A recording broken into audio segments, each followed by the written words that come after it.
하나님께서 그런 권위의 구조를 세워서 사람은 이런 어디 사회든지 보면 권위의 구조가 다 되어 있단 말이에요. 그렇죠? 그것은 하나님께서 의도하는 것은 권위가 있는 곳에서는 항상 충돌이 있고 갈등이 있단 말이에요. 그 갈등은 왜 있는가?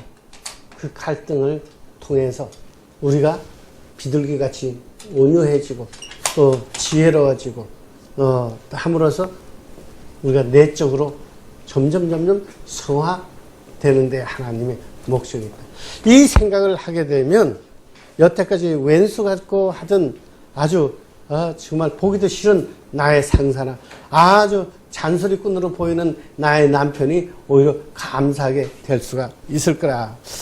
자, 성경 말씀에 이렇게 보니까 잠언 12장에 있는 먼저 베드로서에 있는 말씀을 2장에 있는 말씀을 보겠어요.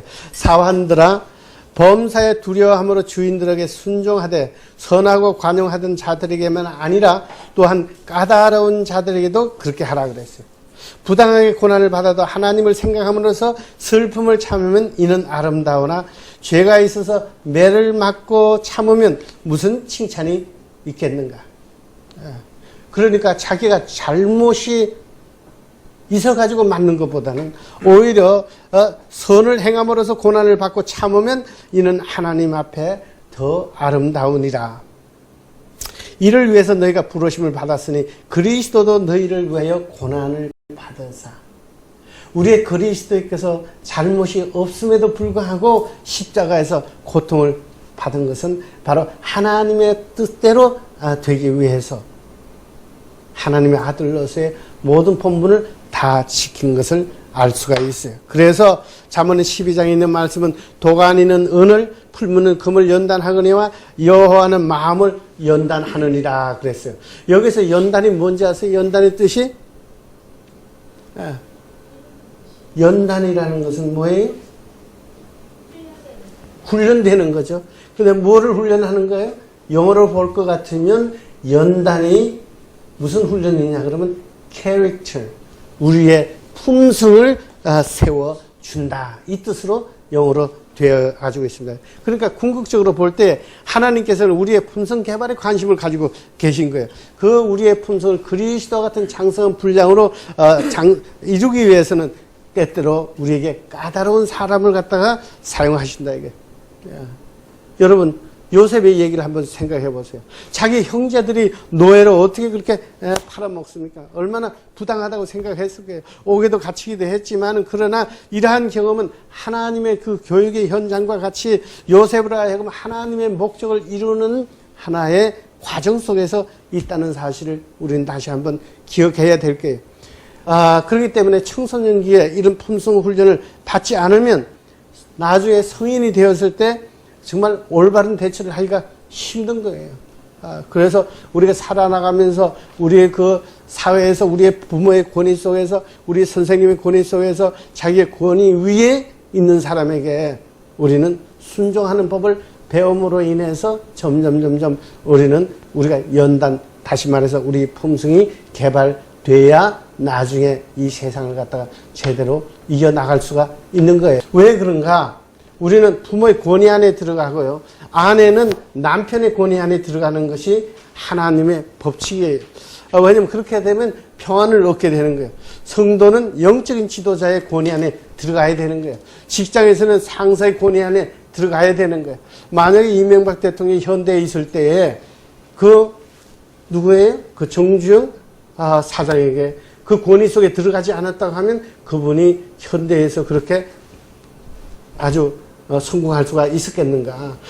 내가 말이지 이렇게 고려대학을 하고 이렇게 말이지 지식이 많고 내가 아는 게 많은데 저 정주영 사장이 지가 사장이면 사장이지 어떻게 하다 해가지고 돈을 많이 벌었는데 내가 더 많이 알지 하고 교만했다고 하면, 순종하지 않았다고 하면, 그렇죠? 순종의 반대는 뭐예요? 불순종이 아니고 우리가 교만한 마음이 있고 내 주장이 있고 내 욕심이 있고 이렇게 하다가 보면 거기에서 어떻게 성장을 했겠는가. 이런 걸 생각해 볼 때 우리는 이 권위 속에 들어가는 것이 아주 필요합니다. 이제 권위를 얘기할 때에 하나님께서는 권위자를 갖다가 우리의 가정의 경우에 이제 우리의 자녀들이 여기에 이제 있다고 하면 그 다음에 하나님께서 이제 이 자녀들을 하나님의 자녀로 키우기 위해서 누구를 도구로 사용하느냐 그러면 아버지와 어머니를 사용합니다. 여기에 이제 이 자녀를 갖다가 품성으로 연단시키기 위해서 마치 어떤 그 광산에서 나온 하나의 그냥 원자재와 같다고 한번 생각을 해보잔 말이에요. 그 원자재를 갖다가 다이아몬드처럼 잘 다듬기 위해서 하나님께서는 우리에게 부모를 주셨어요. 아버지와 어머니를 주셨어요. 그런데 이 아버지와 어머니를 갖다가 어떻게 사용하느냐 그러면 우리의 자녀들의 품성을 갖다가 연단시키기 위해서 하나의 어머니를 하나의 끌로 우리가 사용한다고 아마 상상해 볼 수가 있겠어요.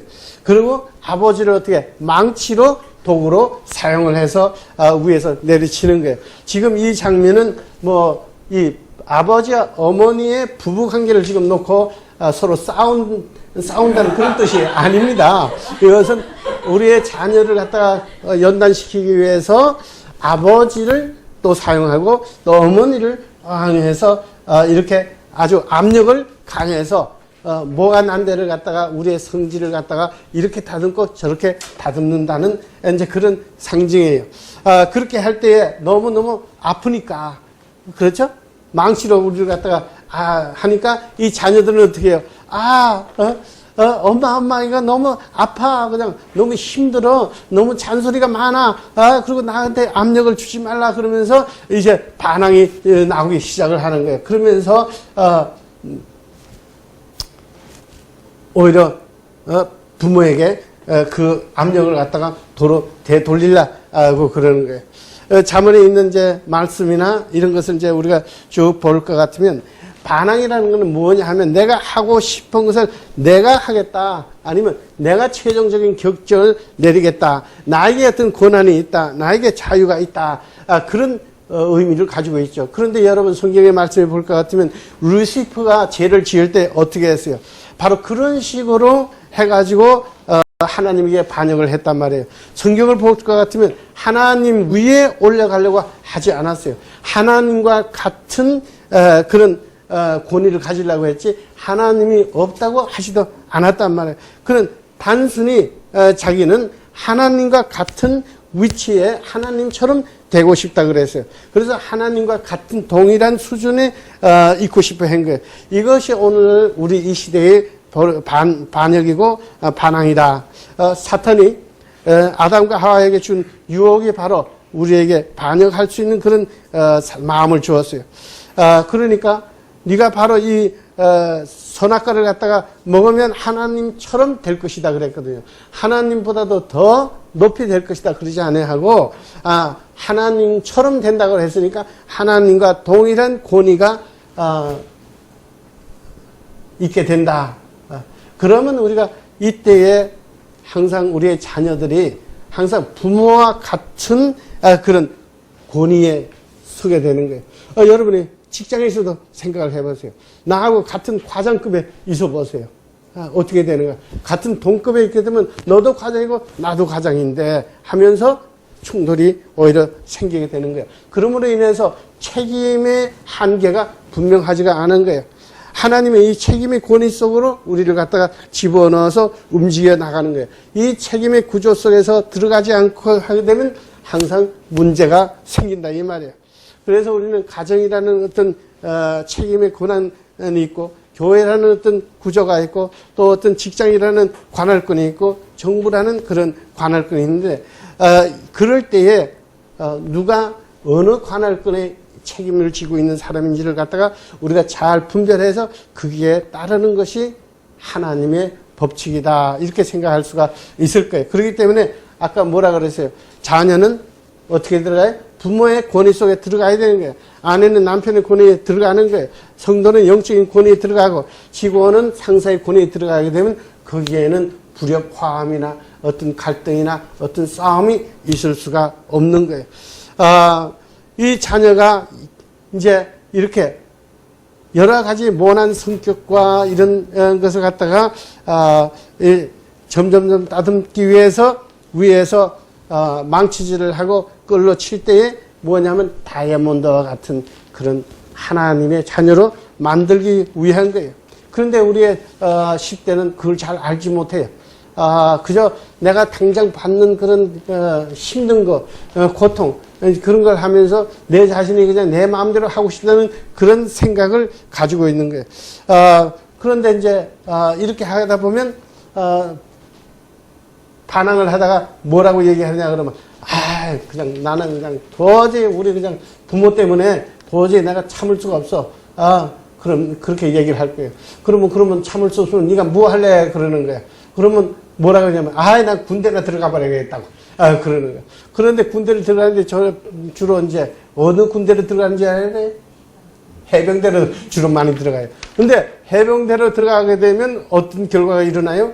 자기 부모보다도 더 센 그냥 해병대 교관이 와가지고 더 힘들게 만드는 거예요. 왜냐하면 부모를 통해서 사람이 안 될 때는 하나님께서는 더 센 망치를 가지고 아주 그 사람을 만들려고 할 거예요. 그 다음에 이제 또 예를 들어서 뭐 여자들 경우에 부모하고 여러 가지 갈등이 있단 말이에요. 갈등이 있어가지고 하면은요. 친구들 만나가지고 이제 하소연합니다. 나는 그냥, 우리 그냥 엄마 때문에 그냥 미치겠다고 그냥. 그럼 너 어떻게 하려고 그래? 시집이나 가야지 말이지 그래. 그래, 시집을 가는. 시집을 가요. 근데 시집을 가보니까 거기에는 누가 있어요? 시어머니가 더 큰 망치를 가지고